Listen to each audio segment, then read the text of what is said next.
All right, so today we're looking at Matthew Burtner's Threnody from 2019. Yeah, so this piece is for ensemble and glacier ecoacoustics.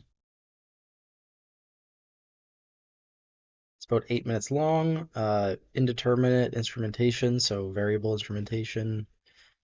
Uh, this piece is a pretty big one. It was composed at the request of the U.S. State Department to be performed during President Obama's 2015 visit to Alaska. Matthew Burtner is an American composer based in Alaska, for those of you who don't know. It was first presented as an installation in the Anchorage Museum of Art, as music emanating from inside an 800-pound block of glacier ice, a collaborative sculpture created by architect Garrett Burtner. Maybe there's a relation, I don't know. The sound was also used as interstitial music during Obama's Glacier Conference. The original soundtrack version of the piece without live instrument was published as Glacier Music by Parma Records. The ensemble version was created later so that the music could have a concert life with live musicians, right? So I guess it existed as a electroacoustic piece. When he says it was presented as an installation, it was, I guess, speakers. Um, okay, so the name Sequigvik, an Inupiaq word meaning the time of ice melting, is the title of Burtner's first ecoacoustic piece from 1997. This Threnody commemorates the unprecedented and brutal loss of ice since the 1990s, a scale of melting we did not imagine was possible. Uh, okay, and this is what the score looks like. You have three staves, two in treble clef, one in bass clef. The top stave or staff has to be performed at pitch. You can see these are really long held tones because the first two happen over 15 seconds, and by the end of the line, we're a minute into the piece. And then these other two staves, they can be played in any octave, but for the sake of reading, if you are more used to reading bass clef, you can read the bottom staff. Uh, and there's this performance indication to stagger breathe and to stagger bow, to rest between notes, to fade in and out.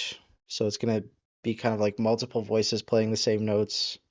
Probably the texture should not become too dense, and the glacier sounds and electronics should always be audible.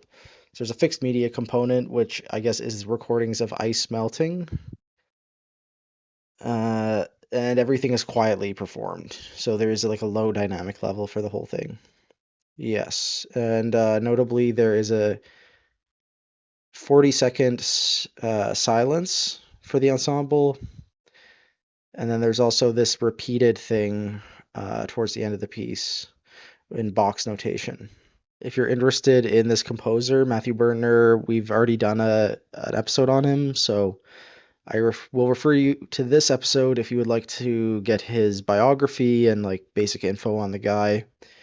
I'm gonna just say a few things about the recording I'm about to listen to, and then we will get into it. Okay, so this recording is on the composer's YouTube channel, and it's the Charlottesville Symphony. So it's a whole orchestra performing from this one score here. In this case, every musician would have a copy of the score, right? So, yeah, let's just listen to this version. Maybe this is sort of like, maybe it is intended for a large ensemble. We'll see if it works. Link to this is in the video description, and I'll see you in 10 minutes. So I thought this was a pretty accessible, interesting little work. It goes to show that, this variable instrumentation kind of format can be really useful, even in contexts like transcribing a sound installation for instruments, or making something that is like a piece of public art. Um, and then putting it in the concert hall. I think that's basically what's going on here. I didn't realize this is a calving event. If you imagine like ice calves from a glacier like falling off into the water, that's what's happening here while the orchestra is silent, and the music that follows it is not that much different from the music that precedes it, but I think that the event does kind of change the way that the performers approached the improvising the piece. So I thought that was kind of interesting. It sounded a lot darker. There was a lot of lower sonorities and more dissonant, like they dwelled on more dissonant things after the calving event, whereas before it was a little bit more like spacious and people were more respectful of each other's space. I think it's a very interesting thing. Like, what do you do with that event, right? It's obviously a commentary on climate change based on the program note, but how do you make it about climate change when the music is so like simple and basic? It's all white keys effectively, except for some B flats. So there's some E flats, I guess, after the calving event, but yeah. So kind of interesting. Not totally my cup of tea, but I think it does add some variety to the open instrumentation series, and it's not uh, debatable whether or not it's open instrumentation. Like it definitely is. Um, you could do this with like 12 trombones, and it would be a valid performance. So, as long as there's one instrument that can hit these notes that are at pitch, I think the highest one is, I don't know, the high B flat or maybe the C6.